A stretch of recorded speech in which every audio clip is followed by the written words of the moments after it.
Am I allowed to eat lunch during this recording? No.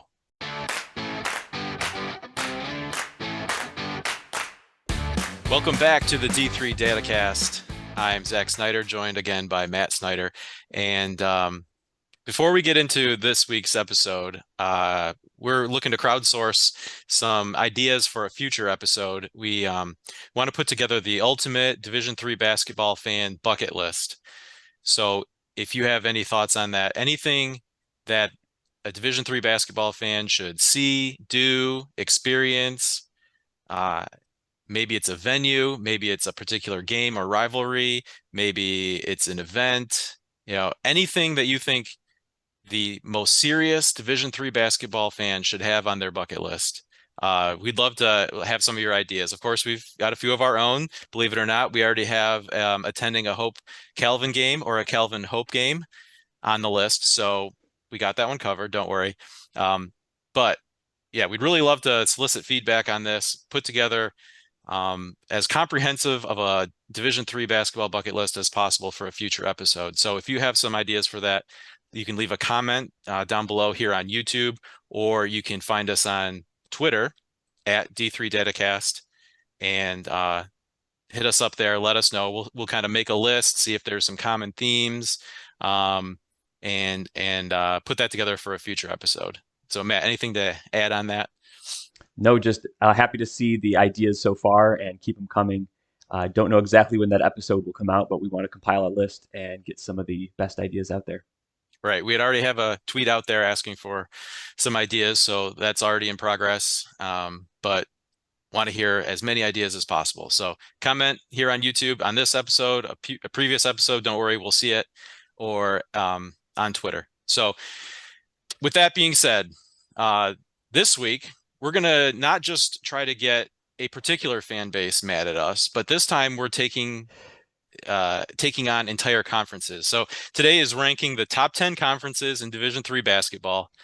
And so being that we are the D3 Datacast, there's some analytics, some computer efficiency ratings taking into account behind the scenes, but also this is the internet, so there's a little bit of a healthy dose of but I think in there too. So Matt, why don't you run us through kind of how we put this list together, and then we'll go through the top 10. Yeah, super excited to get the D3 Hoops juices flowing. School has started. Feels like the season is just around the corner. So yeah, excited to keep talking Division III basketball.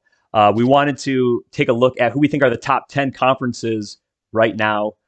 So what we did is we came up with a very kind of simple methodology, and then we tweaked around the edges just a little bit. So here's what we did.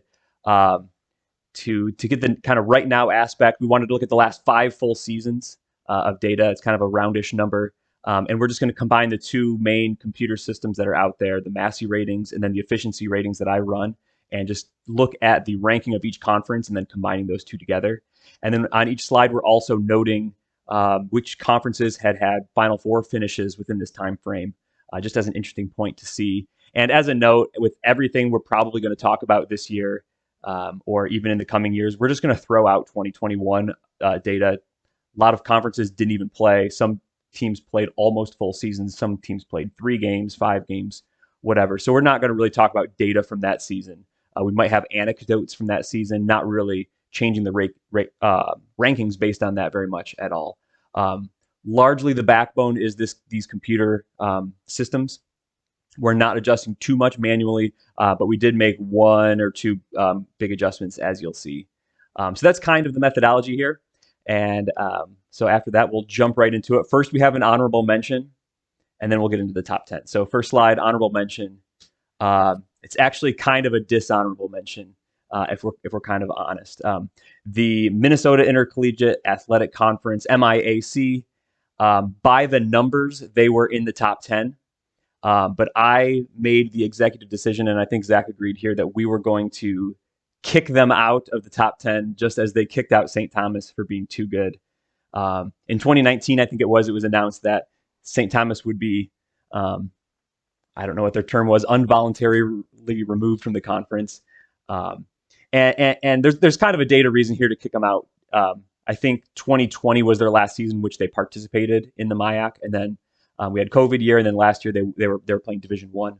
But last year they weren't a top 10 conference without St. Thomas. St. Thomas was doing a lot of work for them. There are other good teams in that league. It's a good league. You can't be in the top 10 with just one good team. Um, but they weren't a top 10 without St. Thomas, and St. Thomas was clearly the best team. So we're kicking out the MIAC. You get an honorable mention, but you don't get in the top 10. You don't get credit for being a top conference when you've kicked out your top team. Yep. And basically what's left behind is essentially a fringe top 25 team in St. John's. And then, you know, the problem is, if we're looking at a conference as a whole, like the bottom falls out of that conference really quickly as you get to kind of the midpoint and the lower tier of that conference. So Yeah, it's a good conference. There's some good depth. St. John's has had good seasons. They've made tournaments even with St. Thomas there. Others have made tournaments. But yeah, when you lose that top team and you don't have as much history and depth there, then you're not quite as strong. right. And then also probably important to point out, looking at a top 10 with a little over 40 conferences, we're talking about like the top quartile of conferences Mm-hmm. in Division III basketball. So no shame in missing the top 10. Certainly there are good leagues that won't be on the list here. Yeah, and teams maybe 12 or conferences maybe 12, 13, 14 in the rankings, maybe closer in tiers to these first few teams in the top 10. So moving forward, the beneficiary of the MIAC's ouster is the Northwest Conference. Checking in here at our number 10 ranking. And you can see there in the note, Whitman was a Final Four team in 2017. The Northwest Conference recently, to me, and I think the data kind of shows this, has been all about the top teams in the league. Whitworth has been a national power for a long time now. Whitman has had some good seasons, but it's been a while since another team has really been in that mix, since maybe Puget Sound was in that mix. And so for the Northwest Conference, you can see in the top right corner there, I've trended them down a little bit because they had a run there where Whitman and Whitworth were both top teams, and Whitman fell off a little bit in the last couple of seasons, and now with just kind of Whitworth hanging up there, the conference doesn't really know where the base of its strength is behind Whitworth. There were some good teams last year. Pacific Lutheran and Linfield really had good seasons. I think Linfield shared the regular season title with Whitworth, but they weren't really quite in that upper echelon of Division III. Still very good, as you were saying, number 10, but they have work to do if they want to get higher in these rankings. Yep. And even at the top there with Whitworth, falling out of the top 25 at the end of the season. So yeah, it wasn't. They were still a very, very good team. It wasn't maybe a quite a Whitworth team that we're used to, but still nationally relevant. right. Number 9, I think we were both a little bit pleasantly surprised to see this conference here, the Michigan Intercollegiate Athletic Association, the MIAA.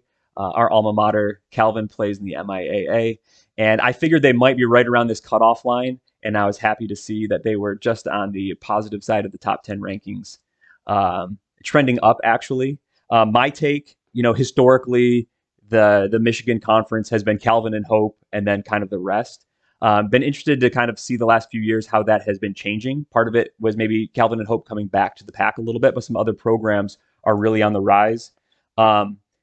The MIAA was able to have a full conference tournament during the COVID year last year. So if we kind of count that just for a moment for this anecdote here, we've had 6 different programs win the conference tournament in the last 7 seasons. Only Hope has repeated in that span.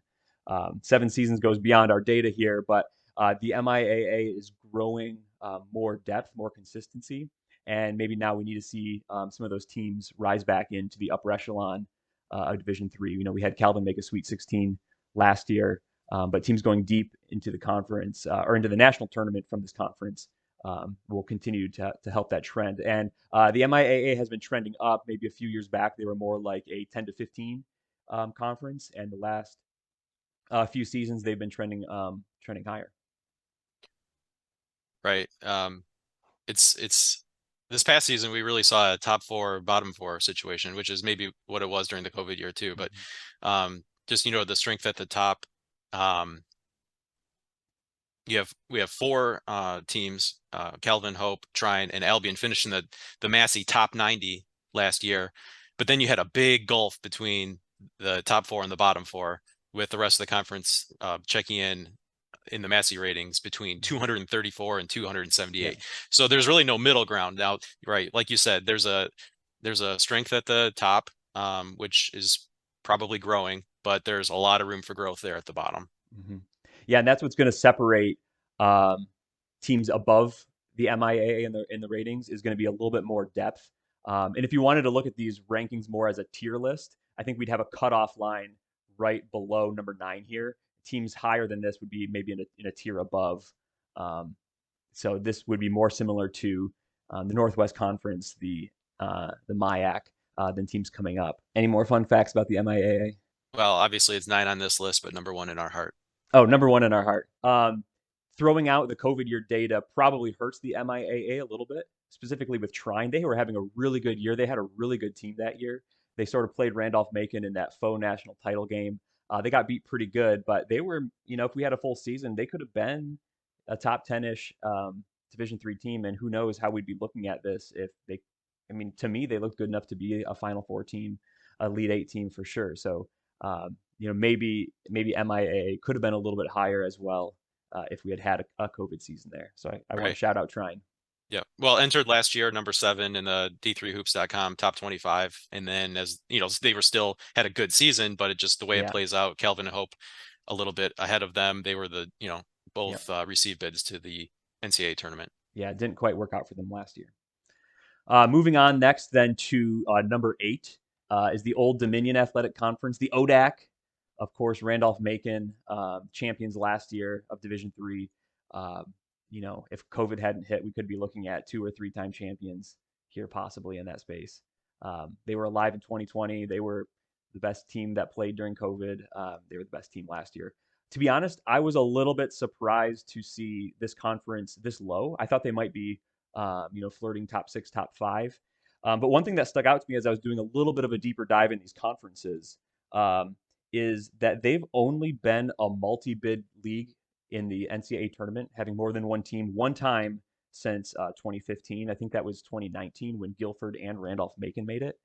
So it's been really interesting. This is a league that has some very strong programs. Randolph-Macon recently, Guilford, Virginia Wesleyan, Roanoke. I'm going to miss a whole bunch. Washington Lee's had some good years relatively recently. But for some reason, they haven't really turned those into multiple tournament bids. So I don't really know what to make of that. Probably not too much. Um, Very strong conference. And as I said, probably a tier above the MIAA at number 9. But ODAC checking in here, number 8. Yeah, I think this is kind of an interesting one because I I think you're right. It's probably lower than most people were expecting, and I think off the top of people's heads, if you were just talking top conferences, the ODAC would make the list, and I don't think that's wrong. Um, but you're right. I think at this particular snapshot in time, this probably this probably represents a floor for the ODAC and how they rank, right? You'd expect Yeah. to see them maybe in some years maybe number 1, but kind of anywhere in between here. And that's why you say there's probably a tier break between 10 and 9 and then getting to number 8. Um, yeah, I just think yeah, as there's fluidity from year to year, this is probably a low point. And so that's a big reason why, the ODAC here is marked as trending up Mhm. because it's historically been a better league. Right now, there's Randolph-Macon at the top, and there's certainly good teams behind them, but it's a little muddled. Maybe they're all beating each other up. No one's really emerging as that next tier. But still a a really competitive league, one that heading into the season you expect could be a multi-bid league to the NCAA Mhm. tournament. It's just maybe it's lacking some of the top tier quality, behind Randolph-Macon that we've seen in years past. Mhm. Yeah, And and I think also shout out to my background here. We've got the Salem Pacific Center, host of the ODAC conference tournament. So that's what we're rocking with today. yep, former home of the Division three Final Four on the men's side and the uh, conference tournament site. That's a really cool conference tournament. It's kind of like Division one style, single site for those later rounds. So cool, Absolutely. cool venue. All right, moving on to number 7. We're gonna have the new MAC. the New England Women's and Men's Athletic Conference. The NUMAC is one that is probably maybe pretty sneaky good here. I don't know if anyone realizes how good it is. Have a few Final Fours in here, Springfield and Babson. Babson was the 2017 champion, which is as far back as our data set is taking us for this rankings. Um, as I was looking up the NUMAC, here's kind of a fun fact that I learned for them. If you look at their conference tournament or regular season champions within this time frame that we're talking about, WPI, Springfield, Coast Guard, MIT, Emerson, Babson have all either won a tournament championship or regular season championship, and that just shows some of the depth that's there. That's what did I just say? 5 or 6 teams, Hmm. 6 teams, and I think that's only I don't know if it's eight team league or 9 team league, but that's a large chunk of the conference has won some sort of championship in that league, um, and then they're advancing far into the tournament with multiple Final Fours and a championship. So, um, very strong league, one that maybe doesn't quite get its due nationally all the time, but it's very strong programs here. Right. And with the depth, obviously there's quality at the top too. I mean, there's routinely going to be, a top team or two in the top 25 from the new MAC. So, Yeah, MIT's had some runs, WPI's had some runs as very strong programs, top 10 caliber for sure. so this goes outside of our range too, but one extra thing I wanted to mention about the new MAC, and you mentioned Coast Guard. So going back to, um, 2006, 2007 season and the 2007, 2008 season, Mhm. Coast Guard had some interesting teams, interesting seasons, which Mark Simon, former contributor to D3Hoops.com, he spent some time at ESPN in their sports data division and is still, working in the sports data field, was actually the play-by-play voice of the Coast Guard Bears during that era, Mhm. and he's put together a really cool podcast series called A Lasting Legacy. I found it on Spotify. I'm sure it's available wherever you like to get your podcasts. But those Coast Guard Bear teams, if you're looking back and don't remember them, you might see a bracket and look at this team and they're like, what in the world happened? So in 2006, 2007, Coast Guard went 2-10 in the conference, won the conference tournament to get to the NCAA tournament. Lost in the first round, but the next year went 7-5 in conference, so they were okay. But went on another run to win the new MAC conference tournament, get their auto bid, and then fell in overtime short of the Final Four. So Mhm. Mark does a great job going through kind of those improbable seasons, but as he explains it, maybe it's not quite as improbable behind the scenes as we think. And a lot of it is built around this magnificent seven recruiting class, as he's mentioned. So kind of outside the scope of what we're doing here, but in terms of NUMAC history and it's it's really interesting and something I definitely recommend for Division III basketball fans to check out if you haven't seen it already. He was coming out with episodes weekly, dropping two at a time, kind of during the tournament time last year, March into April. So we got a chance to listen to the first few as we were finishing our drive to Fort Wayne, and then over the next few weeks, I think we both listened to the entire thing. So highly recommend it. It's not really the sort of feature you usually get on a Division III basketball team. So shout out to Mark for putting that together. I think it was a real passion project for him, and just really something cool that any Division III fan should check out. Yeah, and one of my takeaways was from that podcast was how big of a battle, even back then, the conference was from top to bottom in those conference tournament games. Anyone could win, and Coast Guard was beating top teams as a 8 seed or whatever they were. So yeah, definitely worth a listen if you're interested in Division III basketball. Lasting Legacy podcast. Yeah, thanks for bringing that up. Number 6 is maybe another surprise, maybe not a surprise entry into the top 10, but maybe a surprise for how high they've been.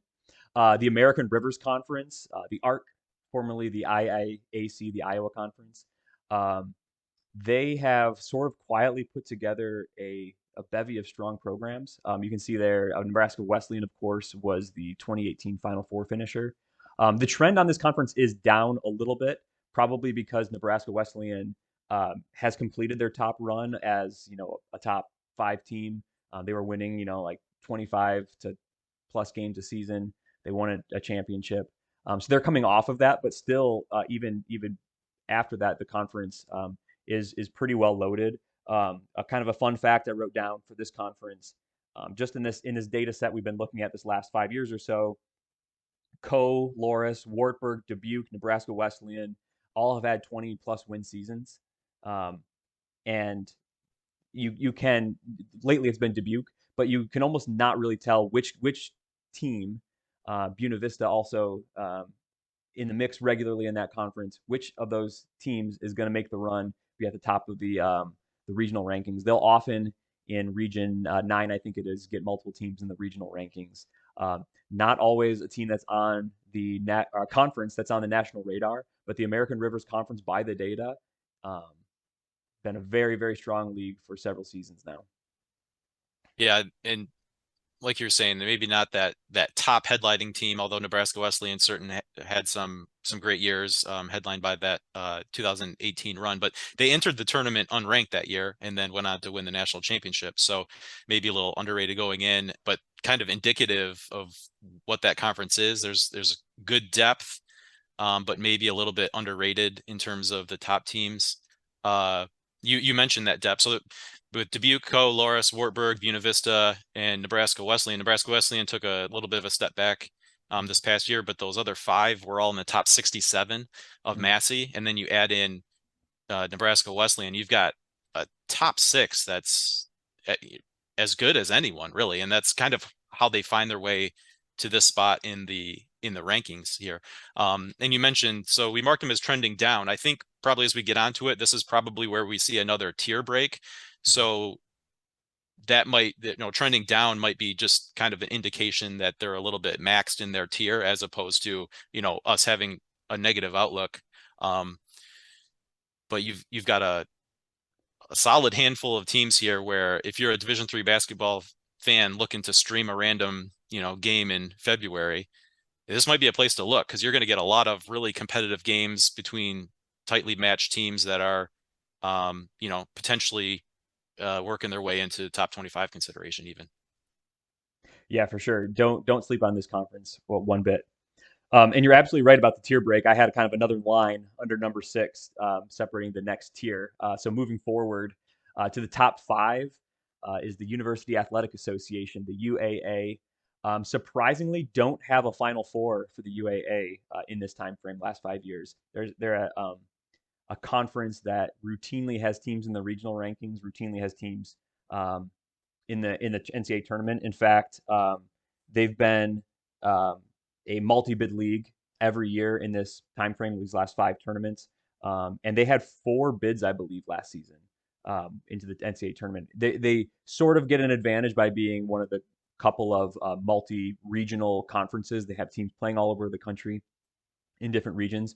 But I don't think they're being unfairly advantaged. That they're legitimately good programs, top to bottom. And I think this is the classic case of how you get into the top 5 is you have to have nationally elite programs and you have to be good top to bottom. And the UAA certainly fits that bill. Their trend is actually up. They've been historically, I think, in this top 5. For whatever reason, they had a few years relatively recently where they weren't maybe quite up to that, and now they're coming back in that direction. So expecting to see the UAA stay in this top 5, if not move, closer to the top 3. Right. You mentioned the lack of a Final Four, but certainly filled with Final Four contenders. The way that the season finished last year in the Massey ratings, NYU was the only UAA team that finished outside the Massey top 100, and they were 102, so just barely. So you have Yeah. almost an entire conference within the top 100, the top quartile of Division III. Yeah, I think coaches in interviews sometimes overuse the idea that you can't take a night off in their conference. It's good top to bottom.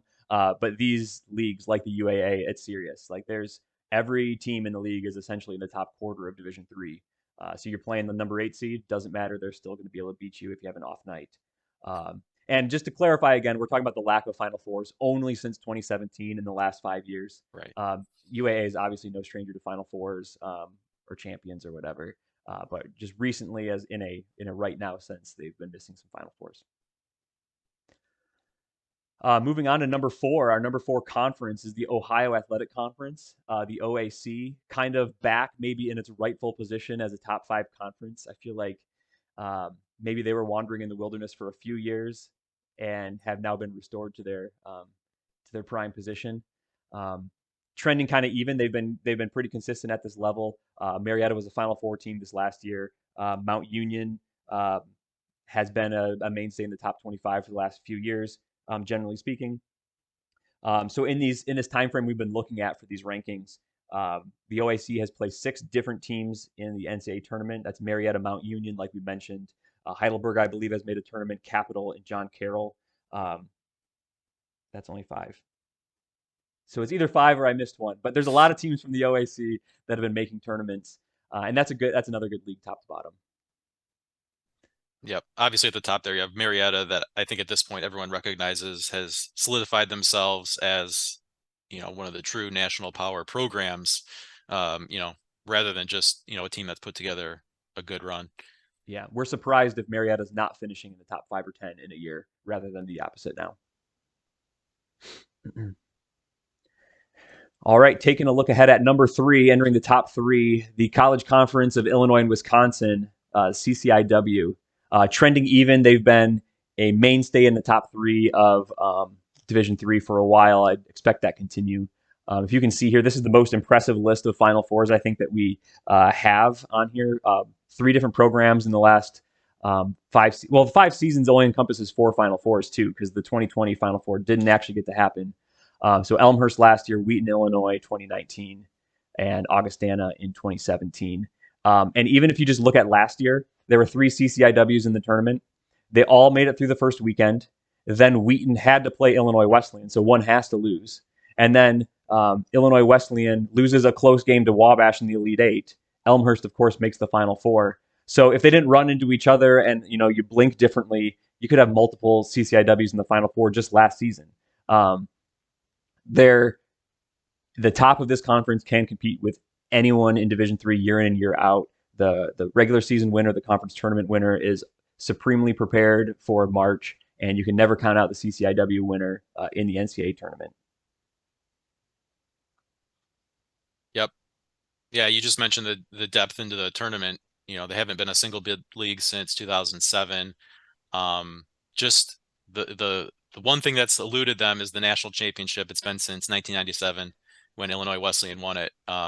But obviously Elmhurst making the Final Four run last year, but between Elmhurst, Wheaton, Illinois Wesleyan, I don't think it would have necessarily been a surprise if any of the three had made the Final Four. So that's pretty good when you can go 3 deep and no one would really bat an eye if any of those teams made a Final Four. Yeah, and I looked up those tournament histories, and coming up with 1997 as the last national championship seems very wrong to me. Let me know if that's wrong. But that might be the case, and I don't know what to chalk that up to. I think just the random nature of single elimination tournaments, because they've been no stranger to the Final Four in those periods. To say nothing of Elite Eights and Sweet 16s, where they're routinely placing, 1, 2, this year 3 teams in those rounds.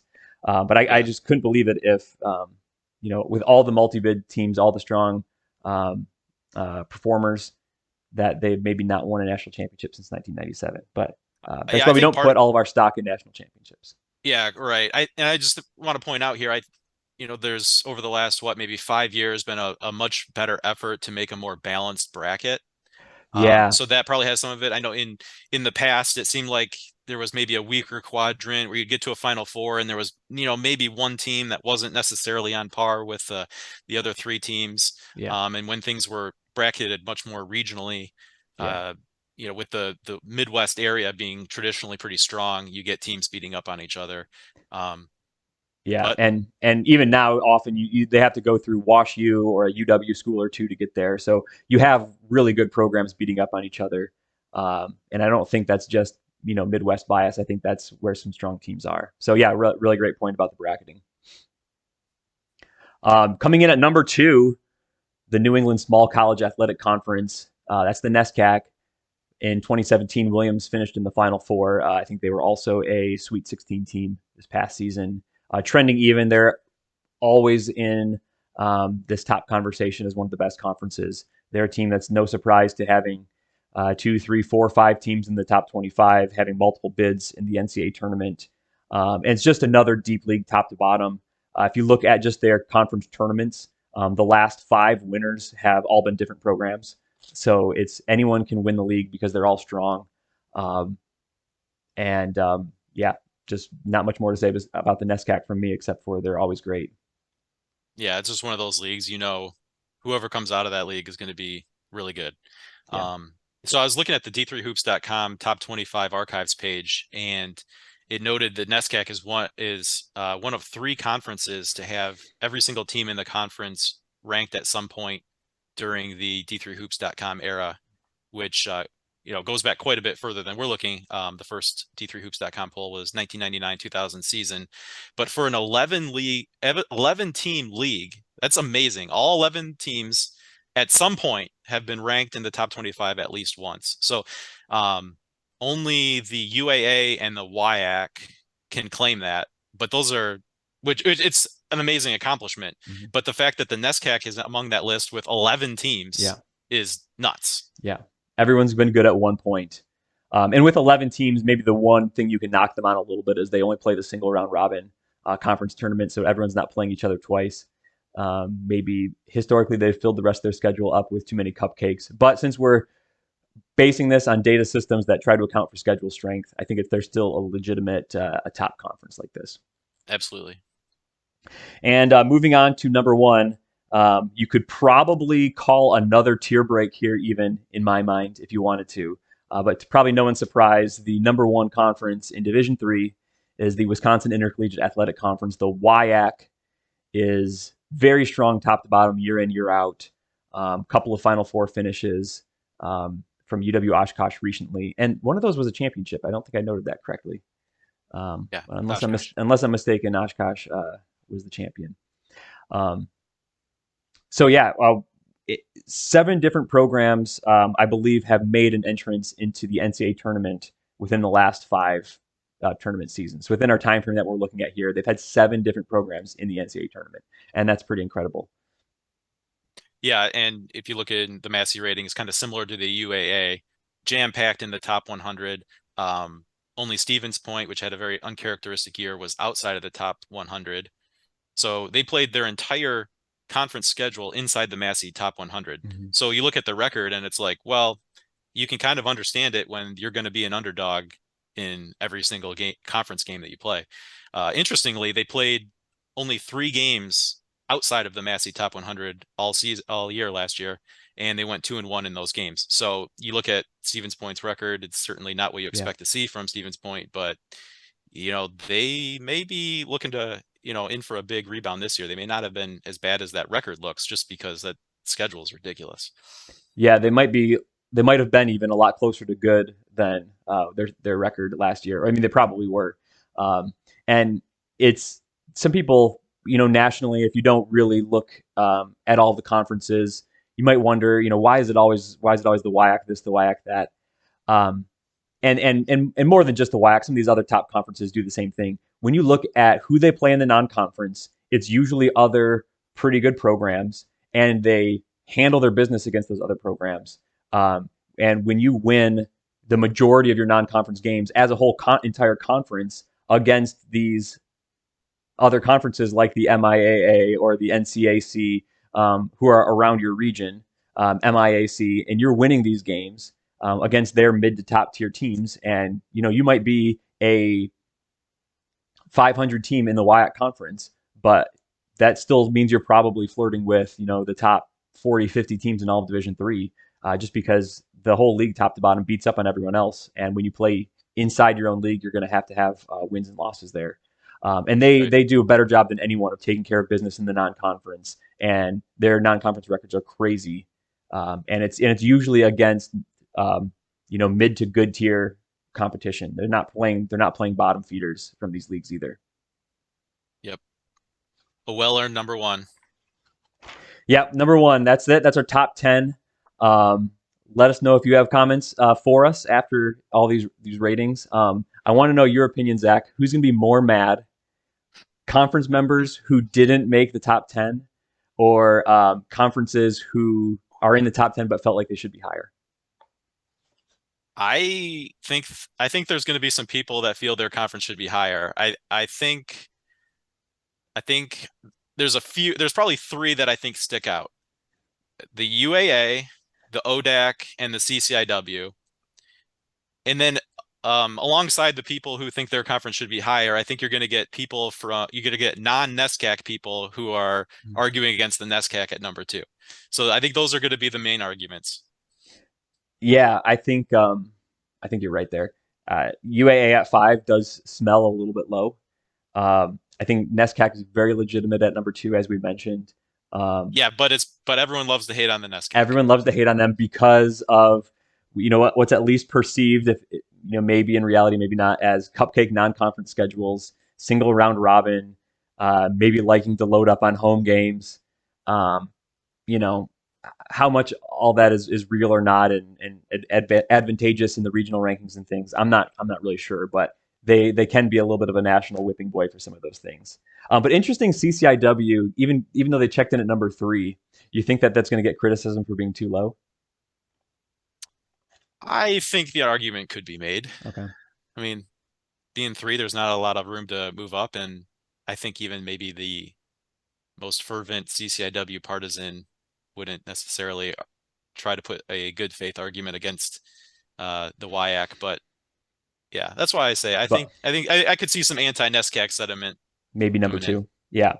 I think the most likely comment we're going to get about overrated is our own MIAA.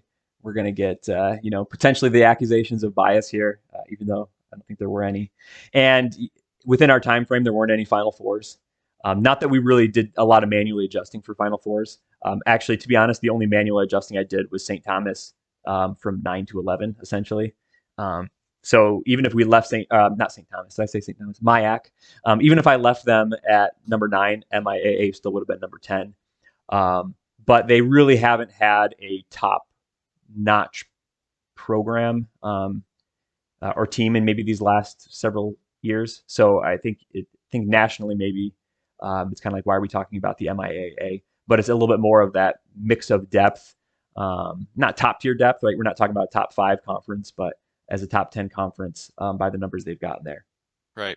And this is a snapshot in time, and doing a Yeah. top 10 kind of sets a hard limit. So you could expect there would probably be quite a bit of fluidity between, 15 and 9, maybe. I think if we're looking at the ODAC as kind of a hard floor for what you would consistently expect to be a top 10. Yeah. And we've talked about maybe doing a future episode of entire tier list rankings of Division III conferences. So we'll see if we come up with that. Probably not in the near future, but maybe sometime in the future. Yeah, so let us know if that is something you'd be interested in a future episode. You can leave a comment down below. And again, like I said at the top, we're looking to put together the ultimate Division III basketball fan bucket list. So if you have any ideas for that, definitely leave us a comment here on YouTube. Find us on Twitter at D3 Datacast, and we'd love to hear from you, interact with you. Let us know your gripes with our top 10.